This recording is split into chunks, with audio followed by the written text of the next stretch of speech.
Assalamualaikum Pak Haji. Waalaikumsalam. Kang, sehat Pak? Ya sini aja.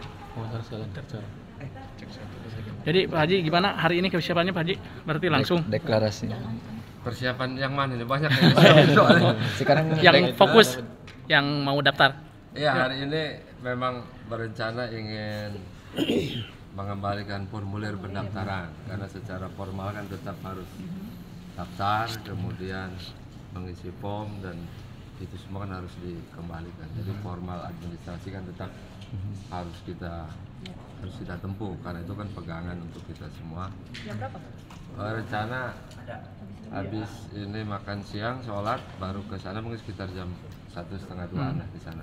Berarti ini teh proses panjang ya Pak Haji. Terus memang hasil istiaroh berarti untuk Pak Haji memutuskan untuk motivasinya Pak Haji. Iya, yang pertama memang untuk memutuskan sesuatu apalagi ikut kontestasi pilkada kan pertimbangannya benar-benar utuh dan lengkap. Tapi kalau dalam tradisi kami kan ada standar. Standar pertama adalah tentu orang tua. Oh benar. Setuju Ridho. Nah, jadi yang disebut orang tua terutama ibu. Iya pasti. Jika ibu masih hidup tentu kan itu harus kita tanya. Benar Pak. Jika ibu tidak setuju, ya artinya off semua. Karena passwordnya kalau komputer ya di situ gitu kan. Tapi kalau ibu memberikan restu, memberikan izin, ya artinya password pertama kan sudah dibuka. Sebab apa? Pengalaman hidup saya ketika orang tua tidak memberikan restu, tidak memberikan lampu hijau, memang berat juga langkah. Karena ridho Allah kan ridho orang. Terkait deklarasi dari alim ulama ini gimana Pak? Apakah Ya ini dari mereka atau gimana? Ya ini sebagai bagian dari cara para kiai, para kesepuhan, para tokoh agama, tokoh masyarakat, pimpinan pondok pesantren ingin mengekspresikan sikap terhadap sesuatu yang sangat penting di Kabupaten Kuningan, yaitu kepemimpinan, aspek pilkada, dan tentu adalah konsolidasi kultural, konsolidasi gerakan untuk ke depan. Nah, Pak Haji izin mau nanya sama Pak Kiai tanggapannya setelah ini deklarasi Pak Haji gimana? Dari sosoknya seperti apa? Kami mewakili dari para kiai.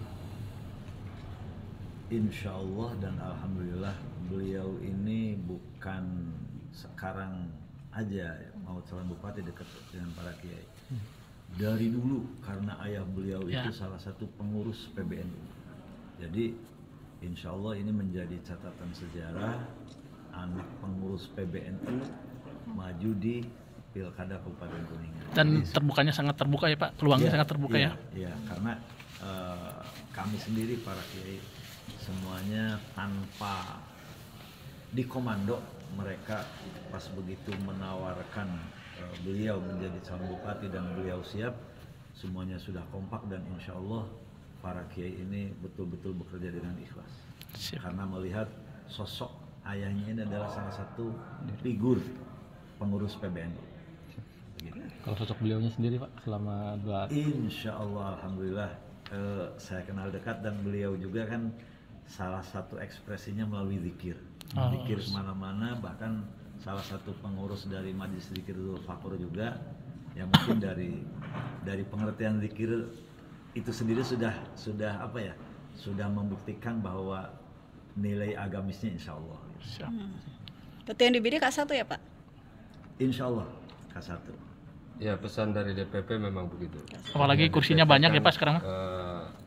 Kursi di banyak tempat itu alhamdulillah ya, pileg kemarin naik. Iya benar. Di berbagai tempat kabupaten kota bahkan provinsi juga naik. Jadi trennya bagus ya Pak. Pesan ketua umum ya targetnya adalah K1. ya. Kalau Dan itu bukan saja untuk Kuningan tapi untuk hampir Semua ya, wilayah yang untuk wilayah. persyaratan politiknya memenuhi. Pak, motivasi untuk visi misi seperti itu untuk Kabupaten Kuningan atau Sebetulnya sederhana saja.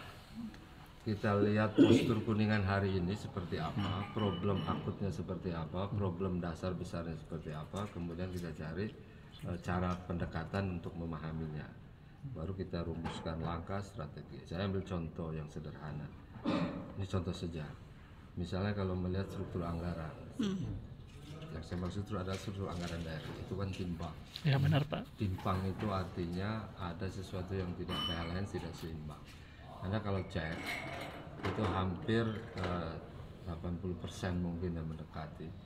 Itu Kuningan itu hidup kan dari suplai APBN Terus yang disebut dengan transfer daerah, bisa DAU, DAK atau dana desa atau dana insentif lainnya. Sisanya dari mana? Dari PAD. PAD terbatas. Nah, PAD-nya berapa? PAD kita kan kisaran nggak jauh dari 12 sampai 15%. Artinya kalau nominalnya kisaran 300 miliar kurang lebih, bisa turun sedikit atau naik sedikit. Itu sudah berlangsung beberapa tahun belakangan.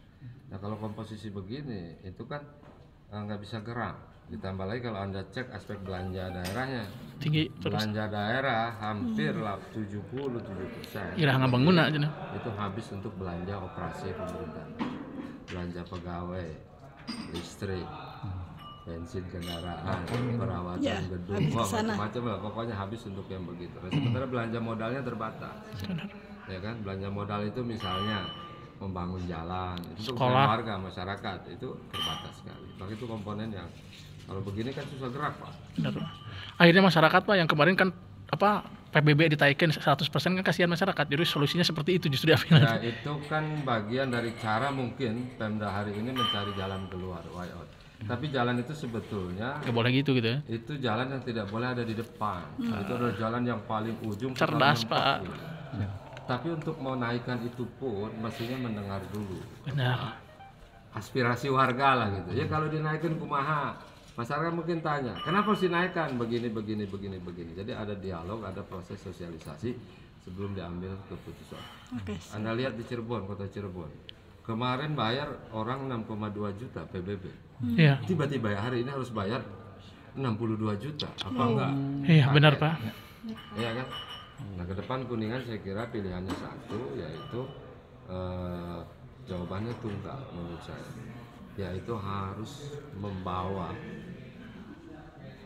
apa istilahnya itu kalau bahasa orang kampung ya duit dari luar masuk Ya, ke Kuningan. dari luar dalam masuk ke jumlah yang Kuningan ya, lebih Pak. banyak. Dari mana sumbernya? 3. Pertama investasi, yang kedua perbanyak orang datang ke Kuningan. Iya, waktu dulu seperti yang diceritakan Benar. di Kenapa sana. harus diperbanyak orang Kuningan? Supaya dia belanja di sini gitu kan. Nginep di sini, beli jagung di sini, beli kuliner di sini, beli sop buntut di sini. Artinya duit dari luar masuk ke dalam. Dan yang ketiga, naikkan transaksi perdagangan. Artinya produk dari sini dijual keluar, uang dari luar masuk. Kira-kira begitu, ya kan?